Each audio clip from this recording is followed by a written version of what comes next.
pulled her, and she said, "No, I'm staying." And she was sat there, and I said, "Come on, we're going." Pulled her again, and just as I pulled her again, she decided to get up. And so she flew over my shoulder, and there was a spiral staircase, and she went flying down this spiral staircase, and I thought, "Oh God, that's it." Everybody was watching, and so I dashed down the staircase and lifted her up, grabbed our coats, and took her outside. There was just it was like in a movie. It was a taxi. People just got out and jump into the taxi. And we sat back, and I thought, this is finally the end of the marriage. And we sat there for a moment, and she turned to me and said, "You were magnificent." And I looked at her, and she said, "When I was falling down those stairs, I could see all these women's eyes, and I knew what they were thinking. I wish I had a man who loved me enough to throw me down the stairs." And she finally got the attention she was looking for.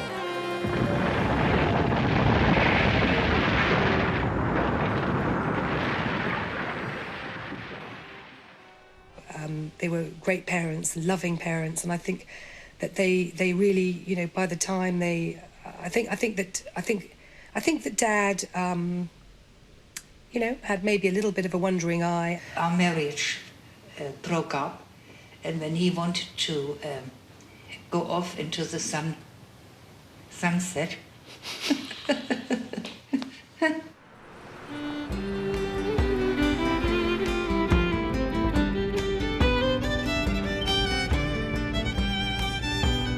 a lot of things had happened in the last 25 years. Dad had remarried and had more children who were wonderful, and that had created a rift in the family. This documentary coincided with Dad separating from his current wife, and in a way, we both found each other again. Nothing much has changed, and I haven't been here for 18 years. That's a new bridge, I don't believe it. Wow. Maybe as big as I remembered it to be. There's Dad.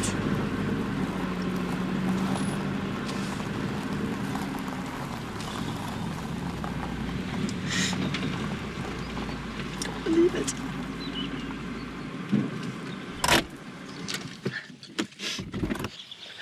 Oh, my baby. Shock. The house looks much smaller than it used to. Smaller? It looks much smaller. Well, you come at right and look at the blossom. It looks gorgeous. It's amazing.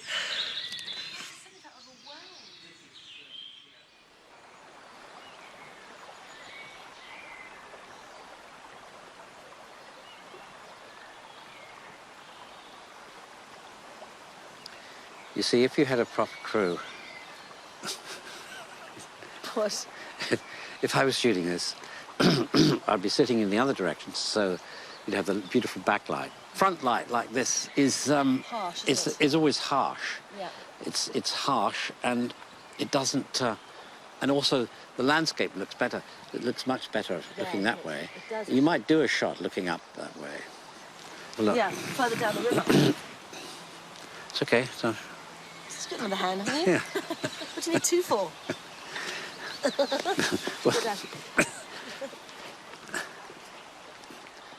He was a bit of a risk taker, I have to say. I mean, you know, I wouldn't say health and safety was at the top of his list. It always had to be an extreme. It always had to be...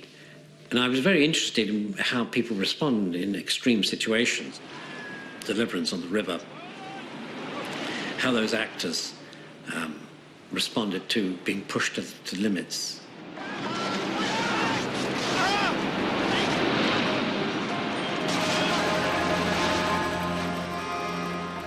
We had control of it with the sluices of the dam upriver. Open the sluices to a certain extent to bring the river rushing down. And Voight was saying, "You mad fucker, Boorman, I know what you're going to do. You're going to open those fucking sluices and we're all going to be swept away." He's looking for quite a lot of things in life. He's looking for great love. He's looking for perfection. He wants to be a good dad. He wants to be the right, you know, he wants to do good by his children.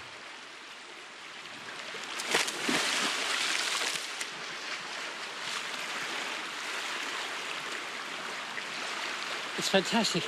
When you feel the force of the river, it's like feeling the strength of nature. And I find it very exciting. It's a sacred place to me. Yeah. I'm trying to get across the rock.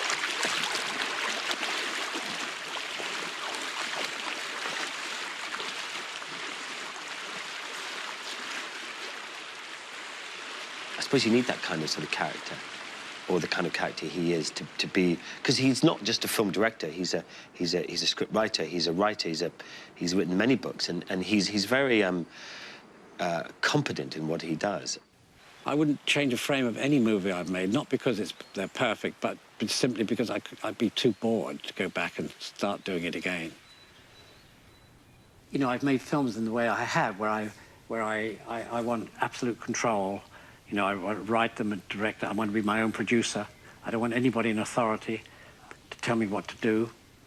And possibly there have been occasions where I could have probably improved the films with more collaboration. But somehow it was essential to me for it to be my vision and to be exactly as I wanted it to be. A nightmare. He's an absolute nightmare. He's a bully. He's aggressive. He's mean to people. He's cheap. You know, I mean, I did a Deliverance with him. It was my first film, and I got a tricycle. You know, and that's his own son. I should have been given points. If I'd got points, you know, points in the box office, oh, I'd be so rich. I've been very lucky to be able to work with Dad, because I worked right from when I was 3 years old, right up to not that long ago. I cast my son, Charlie, he was 17, for a number of reasons. First of all, because he has a beautiful personality, has a simplicity and a purity at that age. I knew I could work with him in these difficult circumstances. And, you know, there was a lot of opposition to it. And because of that, I suppose I was very hard on him, because I was, you know, desperately wanted him to work. You know, there were a lot of people who were quite negative towards the fact that I was going to play the lead role. And so I think in some ways, you know, when I was working with Dad, you know, it was always one take with me and, you know, 6 or 7 takes with other people. So, you know, I had to really be on it. And I think it was partly that to prove to people that I could do the part and stuff like that. So he used to put me in these ridiculous situations where I would have to sort of bounce down this waterfall, and Dad would do it all in one shot. I remember I broke both baby toes 4 times on each foot, running around the jungle, yeah. It's about this boy the father finds eventually in the jungle, and you see him go through a rites of passage in the movie, and actually you put your son through a kind of rites of passage, father to son. That's a statement, not a question. I prefer that you said it.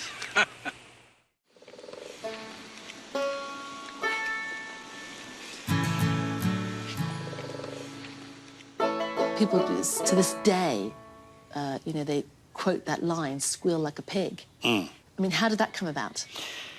Oddly enough, because everyone was very nervous about this male rape scene, and Warner said to me, "You've got to do some coverage for television, for when it's shown on television. You've got to do some coverage, and particularly with the language." So there was a lot of foul language during the course of this rape, and so we sat around and thought, well, what can we say instead? You know, and somebody, I think it was Rosbo, came up with "Squeal like a pig," and immediately I thought it was much better than any of the other swear words, you know. So we cut them all out and used it in the main version, and it kind of stuck. You know, poor old Ned Beatty, whenever he's walking on the street, you know, people say, "Squeal like a pig."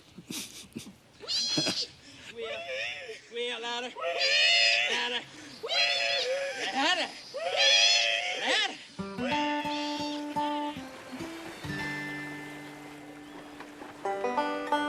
And Deliverance itself, had you read the novel and had you met James Dickey, the author?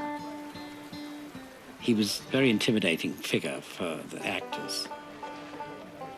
And he called them all by the names that they were playing. You know, it was all real to him. And Dickey was a sort of fantasist. When I first met him, he took me on one side and he said, I'm going to tell you something I've never told a living soul. Everything in that book happened to me. I thought, right. They buried this guy up there somewhere, and I Jesus. He made me promise not to tell a living soul. Of course, I wanted to tell someone immediately. And I said to Charles Orme, I said, do you know what he told me? Do you know what? Everything in that book happened to him. And Charles said, yes, he told me the same when I was at the door, went to the toilet. and he went on telling everybody.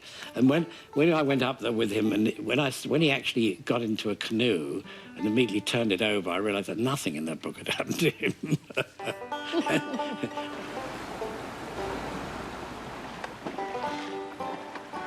Don't come up here anymore. You hear? Let's do one like this. Okay.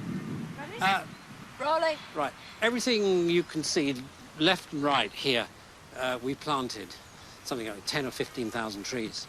And did that take you all day? Yeah, most of the day.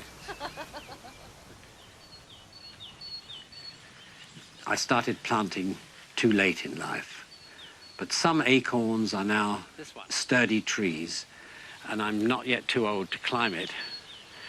And I lie in its branches, watching the world recede by 1 foot every year, which is how much they grow. It's quite a nice... Oh, lovely. Did you ever read the book? Of course I did. Well, there you are. That's at the end of the book. So forgive me if I didn't remember every single page. But we could quote that. If I could get up there, I haven't climbed it for a while, but... Okay. Okay. I'm up. 74. You up? Yeah, I got it. I got you. I'm okay. You okay? Yep. I planted this tree with, from an acorn. I planted at the same time as those... Whoops. Oh, look out. You might have to get the fire brigade to get me down. Rolling. This is the Hamilton Wood. It's an ancient oak forest. And I've shot here several times, particularly with Excalibur. And there's something very magical about it, very healing. And I really love this place. And of course, you know, really the way to shoot in the oak wood is to move the camera, because then the trees move in relation to each other. It never quite expresses itself in a static shot like this. When we were doing Excalibur, you said you kept saying your lines so fast, so fast. I said, slow down, Katrine. Cut, slow down. Now do it again. You're still too fast. Why are you saying your lines so fast? We can't understand what you're saying. And you said, well, you're only 17, I think, weren't you? You said, 17, yeah. Oh, I'm afraid you're going to say cut before I finished. You know, I think that if you're the daughter of the director and you're working on the movie, you're always so desperate to impress the technicians that you're not a prima donna. I know. Well, when I first started, you know, I was. That's what I wanted to do. I wanted to impress the crew more than I did anything else. You know, that I knew what I was doing, sort of thing. But now, it's a youthful thing, isn't it? Yeah. Now I don't give a fuck. Fiddlers.